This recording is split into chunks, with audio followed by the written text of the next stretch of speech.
Deus tem um propósito na sua vida, por isso esta mensagem chegou até você. Feche os olhos, abra seu coração e sinta a presença do Espírito Santo.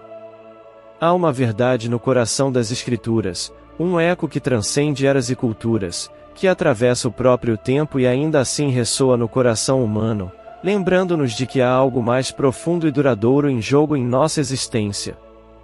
Em um chamado solene, uma advertência se ergue contra o horizonte de nossa compreensão, como uma chama que não se apaga, e todos os pecados e blasfêmias podem ser perdoados, exceto um. Este eco permanece, uma nota discordante e sagrada, que nos desafia a refletir sobre o que significa estar verdadeiramente afastado da graça divina.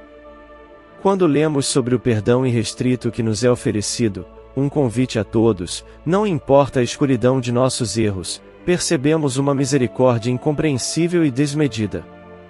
Mas há um limite demarcado, uma fronteira invisível onde o perdão não pode cruzar.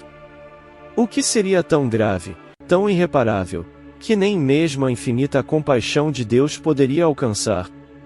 Esse é pecado eterno, essa blasfêmia contra o Espírito Santo, parece enigmático e muitas vezes nos deixa perplexos.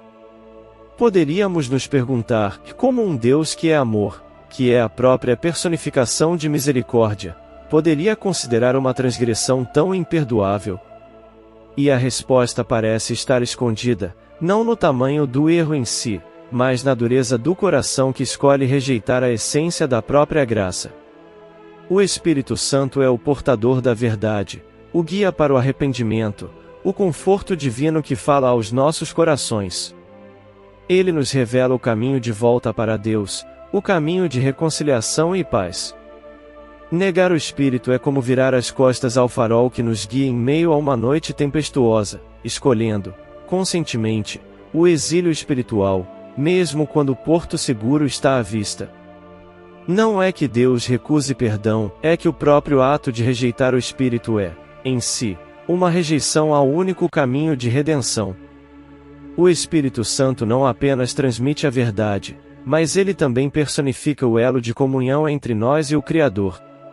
A blasfêmia contra ele é como uma ruptura deliberada, uma escolha de cegar-se à luz que ele oferece.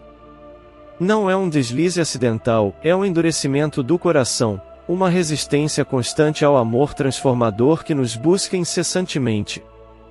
Imagine uma pessoa em uma sala escura, onde uma porta aberta deixa entrever a luz do lado de fora. O Espírito Santo é essa luz, a única iluminação disponível, e ele nos chama para fora, para longe das sombras. Blasfemar contra o Espírito é como cerrar a porta da luz, escolher permanecer nas trevas, insistir em uma cegueira autoimposta. Não é que Deus feche essa porta, é o coração humano que, com teimosia, recusa-se a abrir. Quando Jesus fala sobre o pecado eterno, ele não fala de um erro que nos escapa sem que percebamos, nem de uma queda que, arrependidos, possamos corrigir. Ele fala de uma postura de negação ao próprio convite de Deus à vida plena, uma teimosia que insiste em rejeitar o amor e a verdade oferecidos gratuitamente.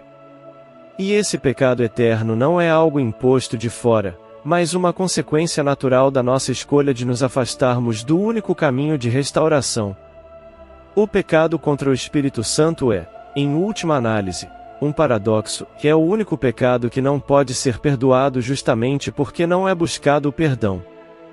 É um pecado contra a própria possibilidade de arrependimento, contra a própria noção de redenção. Deus nos ama de tal forma que seu perdão está sempre disponível, mas ele não força sua graça sobre aqueles que a rejeitam deliberadamente. Ele respeita a nossa liberdade, mesmo que essa liberdade signifique que possamos escolher a escuridão. Pense nisso como uma escolha de viver com olhos fechados para a verdade, de endurecer o coração para as manifestações de amor e compaixão que Deus derrama em nossas vidas. É uma postura de desdém diante daquilo que é sagrado, um desprezo ativo pelo que é divino.